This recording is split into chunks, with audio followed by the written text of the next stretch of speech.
बिस्मिल्लाहिर्रहमानिर्रहीम। अस्सलाम वालेकुम नाज़रीन, दुनिया न्यूज़ पर आप देख रहे हैं प्रोग्राम नुक्ता नज़र। मैं हूं आपका मेज़बान मोहम्मद अजमल जामी और लंदन स्टूडियो से हमें ज्वाइन कर रहे हैं मुजीबुर रहमान शामी साहब। शामी साहब, आज का हमारा ये प्रोग्राम कोयटा के अफसोसनाक वाक़े में शहीद होने वाले और उनके अहल खाना के नाम है। इंतहाई स्याह दिन है आज पाकिस्तानी तारीख़ का। एक बार फिर से कोयटा लहू लहू है और 70 अफराद अब तक की इत्तलात के मुताबिक शहीद हो चुकी हैं, जिसमें अक्सरियत वकला की है और दर्जनों ऐसे हैं जो ज़ख्मी हैं। सिविल अस्पताल में ये खुदकुश हमला हुआ था आज, जब बाज़ मोहम्मद काकड़ साहब जो साबिक सदर हैं बलूचिस्तान बार के, उनको टारगेट किया गया और उन्हें वहाँ मुंतकिल किया गया। तो उस मौके पर वकला की बड़ी तादाद वहाँ सिविल अस्पताल के अहाते में मौजूद थी, तब ये खुदकुश हमला हुआ, जिसके नतीजे में आज 70 लाशें उठाना पड़ रही हैं अहले पाकिस्तान को। सबसे पहले तो इस वाक़े से हम प्रोग्राम का आगाज़ करेंगे और मैं चाहता हूँ आप इसे अपने तबसरे की सूरत में ढालें।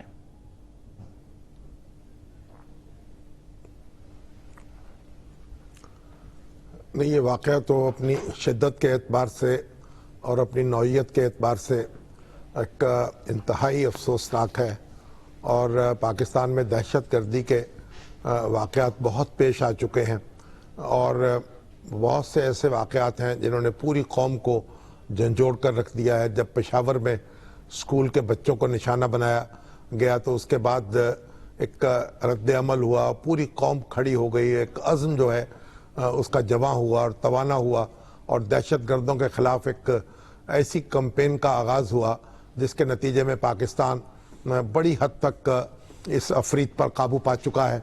लेकिन आज का जो सानिया है वो इस लिहाज से बहुत ही अफसोसनाक है कि इसमें हमारे कानूनदान जो हैं बड़ी तादाद में निशाना बने हैं और इसमें हमारे जो मीडिया के हमारे साथी हैं जी, वो भी निशाना बने हैं। किसी एक वाक़े में इस तरह से शहादतें नहीं हुई हैं इन तबकात की, और इसकी जितनी भी मज़म्मत की जाए कम है और इस पर जितना भी अज़ार अफसोस किया जाए कम है। वो आज देखिए ये अगस्त का महीना है और पूरी कौम जो है वो अपनी यौम आज़ादी की तकरीबात मना रही है और एक नए जोश के साथ और वलवले के साथ इन तकरीबात का इनकाद किया जा रहा है। और बलूचिस्तान से भी ये खबरें आ रही थी कि वहाँ जश्न आज़ादी जो है उसको मनाने की तैयारियाँ भरपूर तरीके से जारी हैं और पूरे जो बलूचिस्तान के अवाम हैं वो तहरीक आज़ादी और यौम आज़ादी के हवाले से अपने आप को एक नए तरीके से और नए अंदाज से इन्वॉल्व कर रहे हैं और बड़ी एक जोश व खरोश है वहाँ कि इस वाक़े ने आके एक हम सब को रुला दिया है और लहू रंग कर दिया है। और लेकिन आपको ये भी मैं अर्ज़ करूँ कि जैसे इकबाल ने कहा है कि अगर उस्मानियों पे कोहे गम टूटा तो क्या गम है, कि खूने 100,000 अंजुम से होती है सहर पैदा। यानी तारे जो हैं वो उनका खून होता है तो फिर सहर नमूदार होती है। तो मुसलमान जो हैं वो घबराते नहीं हैं।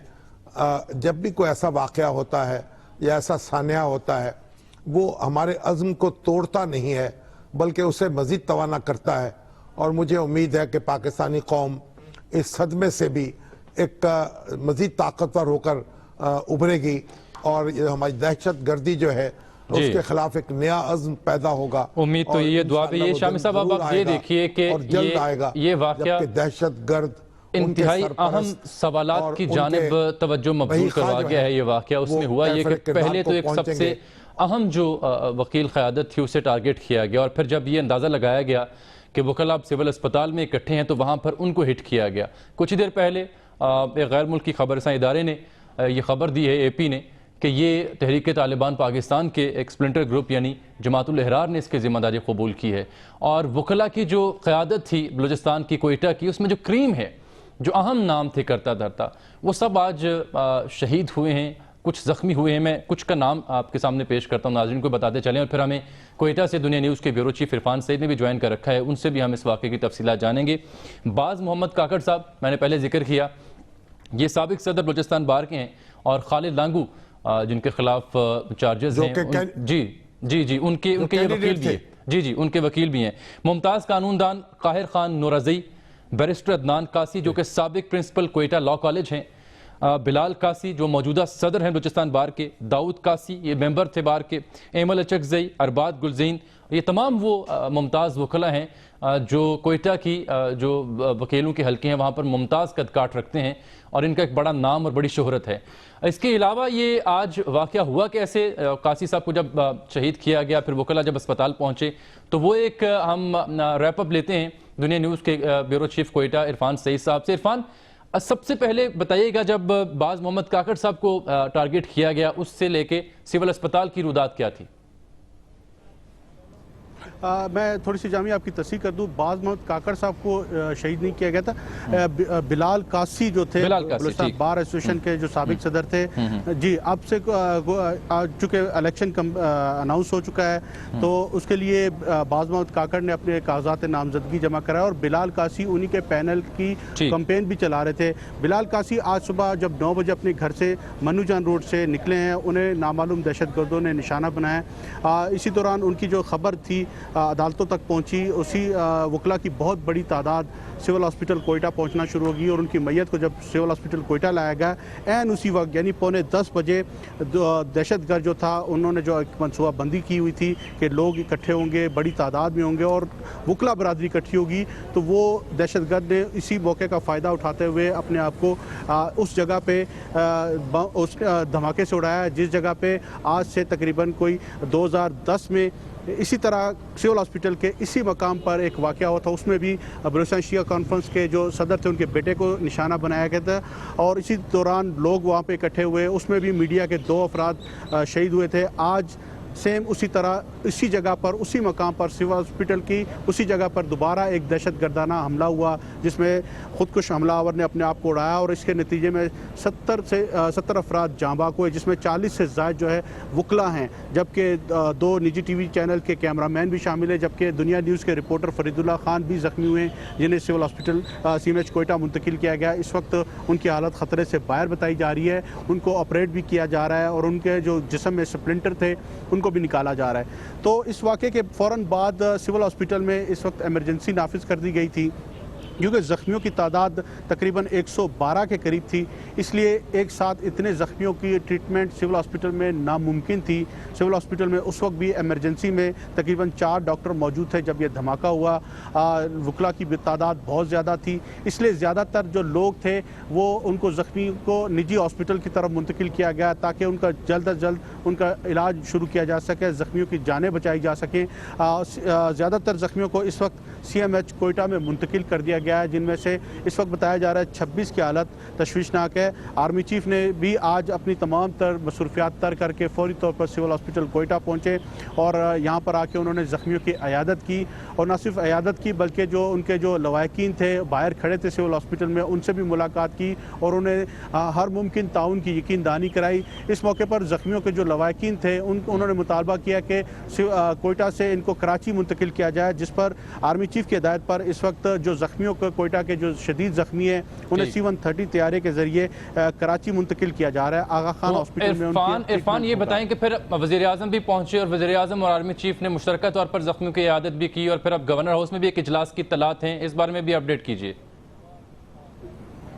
जी बिल्कुल, इस वाक़े के बाद फौरी तौर पर जो कोयटा की और ख़ास तौर पर सूबे की जो लॉ एंड ऑर्डर की सिचुएशन के बारे में एक आला सतह इजलास भी मुनक़िद हुआ।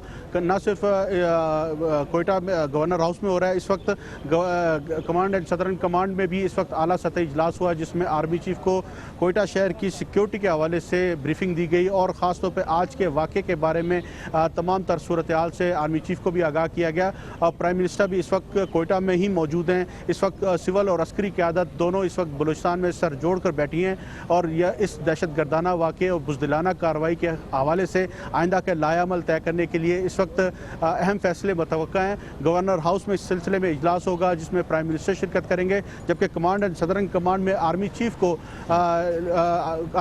कमांड एंड सदर्न कमांड ने यहाँ पर ब्रीफिंग दी जिसमें उन्होंने बलूचिस्तान की सिचुएशन के बारे में बताया और ख़ास तौर पर आज के वाक़े के हवाले से आर्मी चीफ को आगाह किया गया है। ठीक है इरफान सईद, बहुत शुक्रिया आपका, आपने हमें ज्वाइन किया कोयटा से। एक ब्रेक लेते हैं, वापस आते हैं तो इस बात का जायज़ा लेंगे कि पाकिस्तान में बदअमनी बिलखुसूस कोयटा और बलूचिस्तान में जो अनरेस्ट है वो किसका मुफाद है। एक ब्रेक के बाद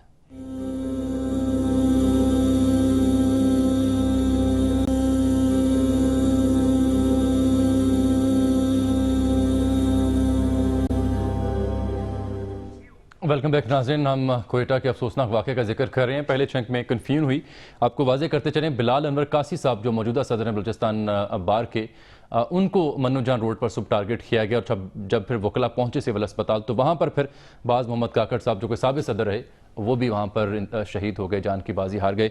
शामी साहब, अब गुफ्तगू ये की जा रही है कि आखिर कोयटा में या बलूचिस्तान में कौन सी ताकतें ऐसी हैं जो अनरेस्ट चाहती हैं?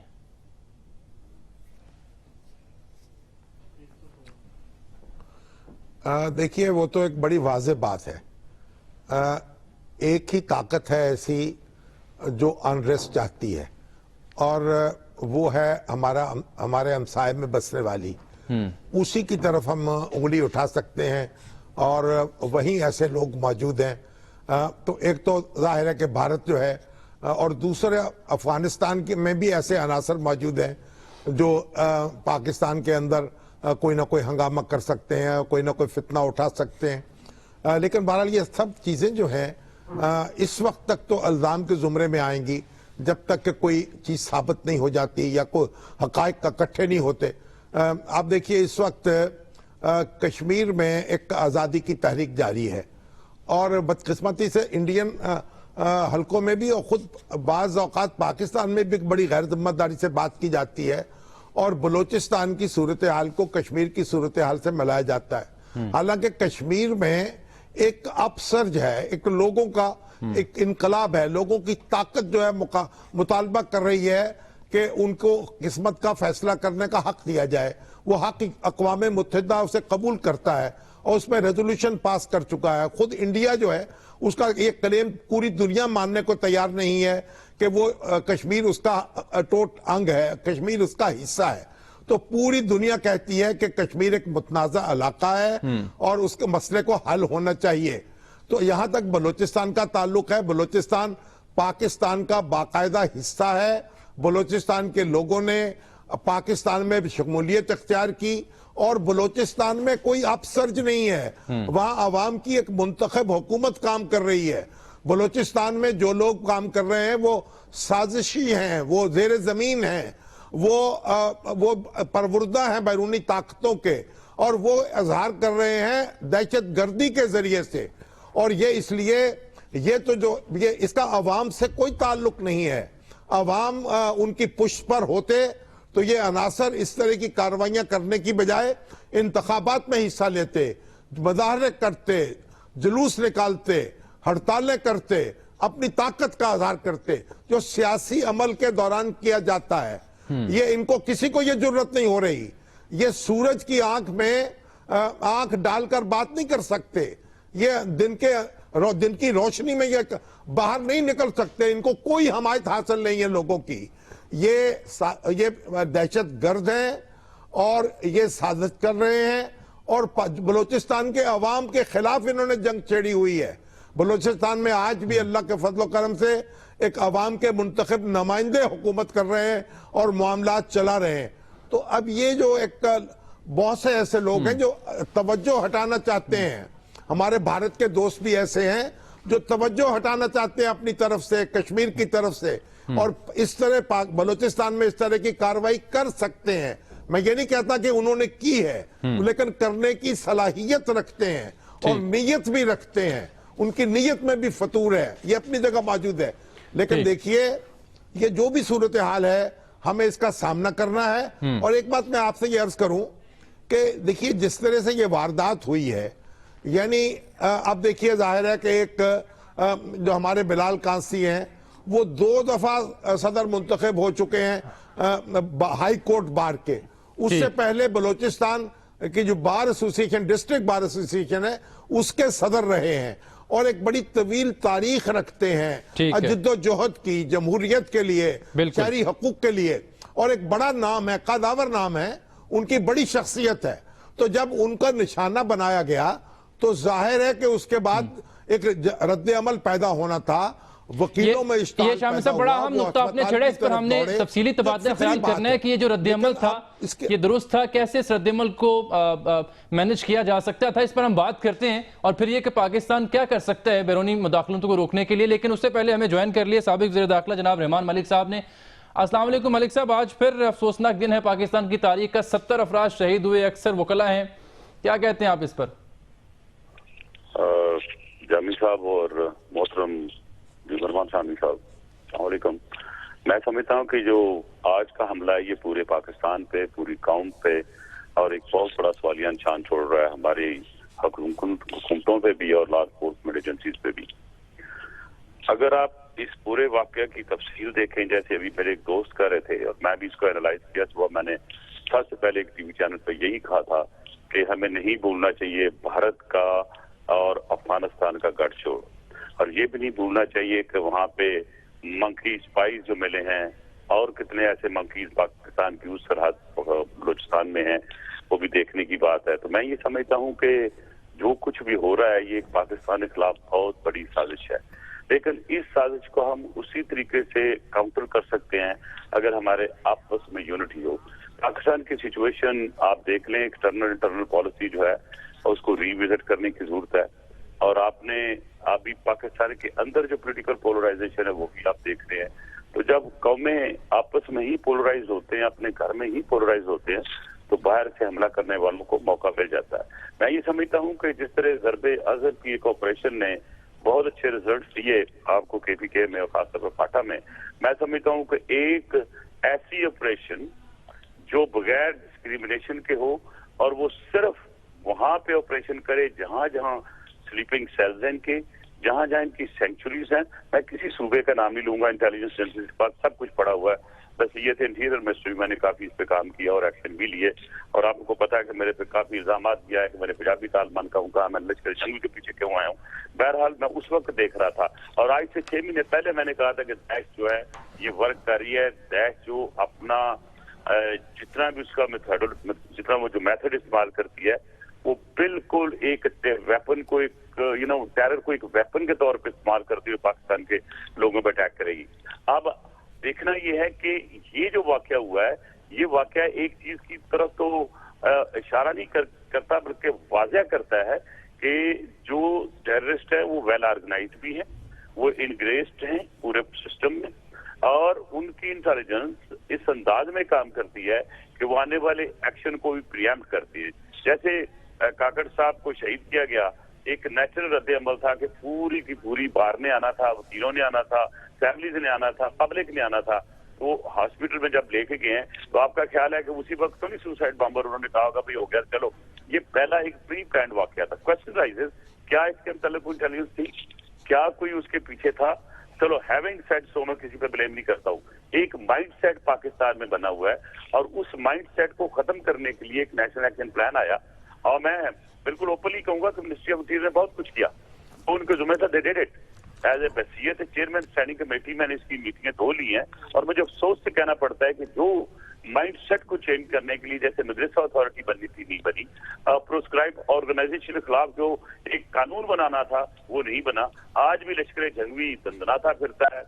आप बहुत सी ऐसी प्रोस्क्राइब ऑर्गेनाइजेशन है जिन्होंने अपने नाम बदल के काम कर रहे हैं। तो मेरा जब तक विदाउट डिस्क्रिमिनेशन टोटली एक क्रॉस द बोर्ड पूरे पाकिस्तान में एक ही वक्त में एक ज़रबे अज़हर जैसी और ऑपरेशन नहीं होगी, तो कम से कम ये जो दुश्मनों को साथ दे रहे हैं वो एजेंट कहूंगा मैं पाकिस्तान के खिलाफ काम करने वाले ये ऑर्गेनाइजेशन के लोग और अपने मुसलमान भाइयों को मार रहे हैं। मैंने अभी एक वीडियो मलिक साहब आप ये बताइए, आता है देख के। जी जी जी जी हम साहब, हेलो मलिक साहब ये बताइए कि जो पोलराइजेशन है सियासी जमातों के दरमियान और सियासी अनासर के दरमियान, उनसे इस वक्त ये अपील नहीं की जानी चाहिए कि वो इसे कम करें और मिल बैठकर अपने इख्तलाफात तय करें बजाय एक हंगामा उठाने के और एक दूसरे के साथ झगड़ा बनाने के? जी शामी साहब, आपने पाकिस्तान की हिस्ट्री बनते देखा है, पॉलिटिकल चेंजेस को देखा है, पॉलिटिकल चेंजेस की वजह से या पॉलिटिकल पोलराइजेशन से पाकिस्तान को जो नुकसान पहुंचा वो आपके सामने है। वही पाकिस्तान ले लें, वो आप जो होने वाले वाकयात बाद में देख लें। मैं आपसे बिल्कुल मुतफिक हूँ, और आज सुबह मैंने अपील की है प्राइम मिनिस्टर पाकिस्तान से कि वो एक दोबारा एक कॉन्फ्रेंस बुलाएं जिसमें पॉलिटिकल लीडरशिप भी हो, जिसमें लॉ एनफोर्समेंट एजेंसीज भी हों, आर्म फोर्सेज भी हों, और ये एक मसला कॉमन है, नेशनल इशू है। हम जिस तरह फेस करें चीजों को, कब तक फेस करेंगे, कितना खून बहाया जाएगा? आखिर लोगों ने कंट्रोल किया दूसरे मुल्कों ने भी, हमें भी वो फैक्टर्स बैठ के आइडेंटिफाई करने चाहिए जिन फैक्टर्स की वजह से आज तक हमारी फेलियर है। मुझे अफसोस से कहना पड़ता है कि पाकिस्तान में इस वक्त पार्लियामेंट में नेशनल असेंबली भी है, सेनेट भी है, प्रोविंशियल असेंबलीज भी हैं, लॉ एनफोर्समेंट एजेंसीज भी हैं, और इनसे जो कुछ चाहिए था वो था अमन, वो हम नहीं दे सके। उसकी 2 रीजन मैंने 3 दिन पहले नेशनल असेंबली में अपने सेनेट में आइडेंटिफाई की थी, और वो था एक डिस्क्रिमिनेशन का फैक्टर और दूसरा फियर फैक्टर। डिस्क्रिमिनेशन जिस अंदाज से होती है, लॉ की इन्फोर्समेंट जो होती है उसमें सिवेरिटी है, उसमें सर्टेनिटी ऑफ पनिशमेंट नहीं है। और जब तक अब रूल ऑफ लॉ नहीं लाएंगे, और रूल ऑफ लॉ उसी वक्त आएगा जब पनिशमेंट की सर्टेनिटी होगी अकॉर्डिंग टू लॉ। और fear factor from a bureaucrat to everyone is there, वो हुकूमत भी फियर फैक्टर का शिकार है। I am sorry to point out very open these things कि जो फियर फैक्टर है उसने हमारे मुल्क की तबाही का एक बहुत बड़ा रोल अदा किया है। कि ब्यूरोक्रेट डरता है वो काम नहीं करता, टेररिस्ट ने उसी फैक्टर को ला के। ठीक है मलिक साहब, मुख्तसर ये बताइएगा कि आपने भी अपनी दौर में देखा वहां पर कुछ इन्वॉल्वमेंट जो गैर मुल्की है, आपने पॉइंट आउट भी किया, आपने जिक्र भी किया उसका। अब भी ये कहा जाता है गैर मुल्की हाथ है, तो जब पाकिस्तान की वजारतों के पास, ओहदेदारों के पास सबूत हैं, तो हमने क्या किया है, कैसे हम इसे हाईलाइट कर सकते हैं, कैसे इसे रोक सकते हैं? देखिए 2 चीजें हैं। आपकी जो फॉरेन पॉलिसी है ऐसी चीज में बहुत बड़ा प्रोमिनेंट रोल अदा करती है। हमारे 3 मसाए हैं, यानी इंडिया भी हमारे खिलाफ है, अफगानिस्तान भी खिलाफ है, और हमें अपना ईरान भी जो है नजरें बदलता हुआ दिखाई दे रहा है। क्वेश्चन ये है कि ये दोनों मुल्कों का गठजोड़ पाकिस्तान के खिलाफ बहुत बड़ी मुहिम है, और आज के वाकयात को मैं इसे दूर नहीं रखूंगा, स्पेशली जबकि यहाँ से जासूस भी पकड़े गए, ईरान की सरहदों से आए, एक तो पकड़ा गया, और कितने मौजूद हैं ये कार्रवाई करने वाला, वो तो सिर्फ इंटेलिजेंस एजेंसी ही बता सकती हैं। लेकिन मेरा ख्याल है कि यही मैंने अर्ज किया है कि अभी हमें एक पूरी पॉलिसी को, इंटरनल पॉलिसी को, एक्सटर्नल पॉलिसी को हमें रिविजिट करना पड़ेगा, और इनपुट जो है पॉलिटिशियंस का, लॉ एनफोर्सर का, आवाम का, लॉ का एक मैंडेट देनी चाहिए। और इस वक्त मुझे और कोई सामने नजर नहीं आ रहा ज़रब अज़ब की जैसी एक ऑपरेशन है जो ऐसे जो टेररिस्ट एलिमेंट्स हैं, प्रोस्क्राइब ऑर्गेनाइजेशंस हैं, और दूसरा एक फैक्टर जो हमें रखा हुआ है यहाँ पे अफगान महाजरीन का, उनके खिलाफ भी टास्क फोर्स बना के उनको उनके मुल्क में धकेलना चाहिए। वहां तो वो क्लेम कर रहे हैं कि हमारे मुल्क में डेमोक्रेसी आ गई है और हम बहुत फ्लोरिश कर रहे हैं, तो फिर जो हमारे 4 से 5 मिलियन अफगानी पाकिस्तान में क्रिमिनल एक्टिविटीज में एडिशन कर रहे हैं, उनका भी खात्मा, उनको भी वापस भेजना चाहिए। तो हमारे बहुत से एक्सटर्नल फैक्टर है जिनके फैक्टर्स हैं जिन पे हमें काम करना होगा। बहुत बहुत शुक्रिया जनाब मलिक साहब, आपने कहा कि रिविजिट करनी होगी पॉलिसियां। शामी साहब, आप क्या इस पे कहते हैं कि क्या किया जाना चाहिए गैर मुल्की साजिश को रोकने के लिए, और फिर वकला को आज किस कदर अहम नुकसान हुआ, ये हम आजम नज़ीर तारड़ साहब से जानेंगे, लेकिन एक ब्रेक के बाद हमारे साथ रहिएगा।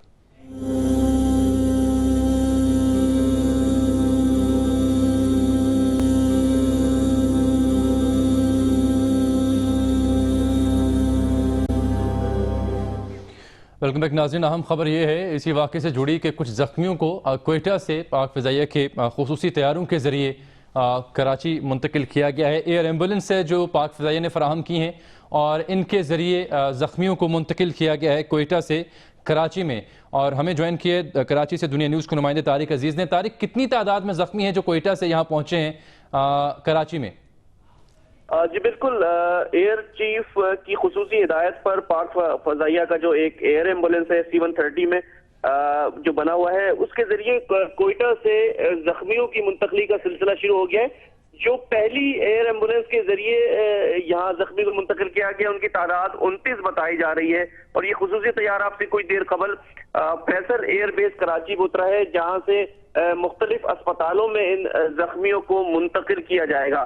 जो जख्मी हैं उनकी तादाद एक बार फिर मैं बताऊं कि 29 हैं, जिसमें मुख्तलिफ नाम भी सामने आ रहे हैं, जिनमें नजीबुद्दीन, मुजीब, मकसूद, नसीबुल्ला, परवीन, खवातीन भी शामिल हैं, कुछ बच्चे भी शामिल हैं जो कि साथ में उस वक्त मौजूद थे। इसके अलावा ज्यादातर वकला और जो खातून वकला और जो वहां पर अस्पताल के जो मौजूद दीगर अफराद। ठीक है तारिक, बहुत शुक्रिया आपका, बहुत शुक्रिया।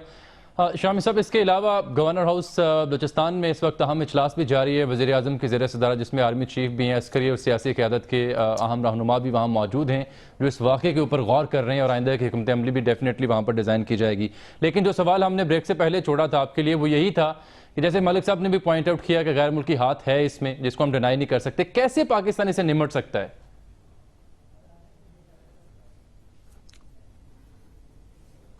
देखिए, पाकिस्तान इससे निपटने की तो कोशिश कर रहा है और इसमें बहुत सी, देखिए, कई वारदातें जो हो जाती हैं, लेकिन कई वारदातें ऐसी हैं जो होने से पहले उनका सुराग लग जाता है, उनको रोक लिया जाता है। तो हमारी एजेंसीज ने अपने आप को पहले से बहुत बेहतर किया है और मजीद इनको बेहतर करने की जरूरत है। इनमें कोऑर्डिनेशन की जरूरत है। देखिए, अब ये बात जो तय हुई थी कि नेक्टा के लेवल पर और वफाकी सतह के लेवल, वफाकी हुकूमत के लेवल पे इन सारी एजेंसीज की एक कोऑर्डिनेशन जो है वो होगी और इनके आप एक मुश्तरका जो है कोई इनका फोरम बनाया जाएगा, वो अभी तक तश्कील नहीं पा सका। और ये हमारी एजेंसीज को आपस में राब्ते को बढ़ाना होगा, जो इंटेलिजेंस एजेंसीज हैं और कानून नाफिज करने वाले अदारों को भी। तो ये एक मरबूत कोशिश की जरूरत है और ये कोई एक दिन की बात नहीं है, ये तो मुसलसल आपको ये सारा काम जारी रखना होगा और फिर आपको डिप्लोमेटिक सतह पर भी उन मुल्कों से बात करनी होगी, उनके ऊपर एक आलमी सतह पर दबाव बढ़ाना होगा जहां बैठकर ये लोग कार्रवाइयां कर रहे हैं और उनके यानी स्टेट एक्टर्स हैं या नॉन स्टेट एक्टर्स हैं, वो वहीं से ऑपरेट कर रहे हैं। तो ये दबाव भी बढ़ाना होगा। तो बहरहाल एक मुसलसल कोशिश है, इसमें कुछ थक के बैठना नहीं है और आंख जो है बंद नहीं करनी। लेकिन एक बात आप देखिए कि हमारी ये वारदातें होती हैं, हमें मालूम अभी तक जो बुनियादी बातें हैं ना वो हमें मालूम नहीं है और हमें कोई तरबियत नहीं दी जा रही, कोई आगाही नहीं दी जा रही किस तरीके से रिएक्ट करना चाहिए। जहां इंतजामिया अस्पतालों की है उसे क्या करना चाहिए, जो लोग जो हैं गमगुसार होते हैं उनको क्या करना चाहिए, किस तरह अपने आप को डिसिप्लिन करना चाहिए। देखिए, जब उन्हें निशाना बनाया गया कासी साहब को तो फिर उसकी खबर फैली तो नेचुरल तरीके से वकील उस तरफ लपकेंगे। वहां खुदकुश हमले की तैयारी पहले मौजूद थी तो इसलिए वो बड़ी तादाद में लोग जो है निशाना बन गए। तो देखना चाहिए कि जब ऐसी वारदात हो तो फिर गमगुसार जो हैं उनको किस तरीके से अपने आप को रोकना है और किस तरीके से सूरत हाल का सामना करना है। और फिर जो वहां की इंतजामिया है, ये कैसे हुआ है कि सिविल अस्पताल जो है उसके अंदर ये घुस गया हमलावर जो है, इसका मतलब यह है कि वहां भी सिक्योरिटी के इंतजामात मुनासिब नहीं है। बिल्कुल। हमें जब वारदात होती है चंद रोज के लिए हम बहुत अपने आप को चौकस करते हैं, फिर उसके बाद लंबी तान कर सो जाते सूरत हाल बड़ी यही आम नुक्ता है। और शाम साहब हमें ज्वाइन किया है आजम नजीर तारड़ साहब, vice chairman Pakistan bar council के, उनसे बात कर लेते हैं। तारड़ साहब, अफसोसनाक वाकया है, किस कदर अहम शख्सियात थी जो आज जान की बाजी हार गई इस अफसोसनाक वाकये में। बस जामी साहब, हम पहले भी बैठे हुए थे तो यही बात कर रहे थे कि इतनी तकलीफ से ये चीज है, पर जितना भी दुख किया जाए कम है। लेकिन इस बात का अफसोस है, और जो सारे दोस्तों से भी बात हुई कोयटा में, मैं मतवातर टेलीफोन पे रास्ते में था, कि 1 घंटे का रिएक्शन टाइम था। शामी साहब ने दुरुस्त कहा कि हमें अपने रवैये ठीक करने चाहिए, तरबियत होनी चाहिए, हम हालत जंग में हैं। लेकिन शामी साहब, जब आपका करीबी तरीन साथी या दोस्त या भाई मर जाए तो ये हमारा कल्चर है कि हम दौड़ते हैं उसकी तरफ से पहले उसको अटेंड करने के लिए। 1 घंटा वहाँ पे रिएक्शन टाइम था और ना वहाँ पे वहाँ की जो क्विक रिस्पांस फोर्स पहुंची, ना पैरा मिलिट्री फोर्सेस पहुंची। एक सेंसिटिव एरिया है, मोस्ट सेंसिटिव क्वेटा में, जो बैडली वॉर रिडन है मैं कहूँगा। वहां पे बिल्कुल लावारिस छोड़ा हुआ था। मैं ये लफ्ज मेरे नहीं है, ये मेरे जिन दोस्तों से बात हुई है, मैं बार बार कोट कर रहा हूँ। मुनीर ताकड़ है हमारा साबिक चेयरमैन है बलोचिस्तान बार काउंसिल का, कामरान मुर्तजा है साबिक सदर है सुप्रीम कोर्ट बार के, आजकल पाकिस्तान बार काउंसिल के रुकन है। जाजेब जदून है, वो जख्मी है। अमानुल्लाह कंगरानी है हमारे साबिक मेंबर है पाकिस्तान बार काउंसिल के, वो भी जख्मी है। ये सारे दोस्तों की एक शिकायत थी कि हम वहाँ पे, ये तो नहीं था पता कि ये हो जाना है, लेकिन कम से कम वहां पे फौरी तौर पे फोर्सेस को पहुंचना चाहिए था। बिल्कुल ठीक है, आपका पॉइंट आ गया। वक्त की किल्लत, बहुत शुक्रिया आजम नजीर तारड़ साहब। शामी साहब, आजम नजीर तारड़ साहब का एतराज़ भी है, वो उठा रहे हैं इस एतराज़ को, और आपकी बात भी अधूरी रह गई थी। फिर हमने जिक्र करना है उन कैमरा मैनों का जो डॉन टीवी और आज टीवी के जो आज अपने फराइज़ सर अंजाम देते अभी आप ये देखें जी। अल्लाह ताला देखिए उनकी मगफरत करे, उनकी कुर्बानी को कबूल करे। देखिए उनके साथ ज्यादा से ज्यादा उनकी फैमिलीज की तरफ तवज्जो देनी चाहिए। लेकिन एक बात आप ये मुझे बताइए कि जो कोयटा है, यानी एक हालत जंग में है, कोयटा में कितनी वारदातें हो चुकी हैं। कितने अफसोस की बात है कि वहां से अब जख्मियों को कराची मुंतकिल करना पड़े और कोयटा के अस्पतालों में इतनी वुसअत ना हो। यहां तो नए अस्पताल बन जाने चाहिए थे और इतनी यानी गुंजाइश ना हो कि वहां जख्मियों का इलाज किया जा सके। हमें ये जो आदत पड़ चुकी है सो जाने की, बस हम एक हंगामी हालत में उठते हैं उसके बाद सो जाते हैं, ये सोने की आदत हमें तर्क करनी पड़ेगी। हरदम अपने आप को बेदार रखना पड़ेगा। शामी साहब एक आखिरी सवाल, क्योंकि प्रोग्राम वक्त यहाँ पर खत्म हो गया है, ये भी एक राय है कि ये बुनियादी तौर पर सी पैक पर हमला है, कोयटा गवादर कराची आने वाले दिनों में मजीद मुतासिर हो सकता है, इस पर आप क्या कहते हैं?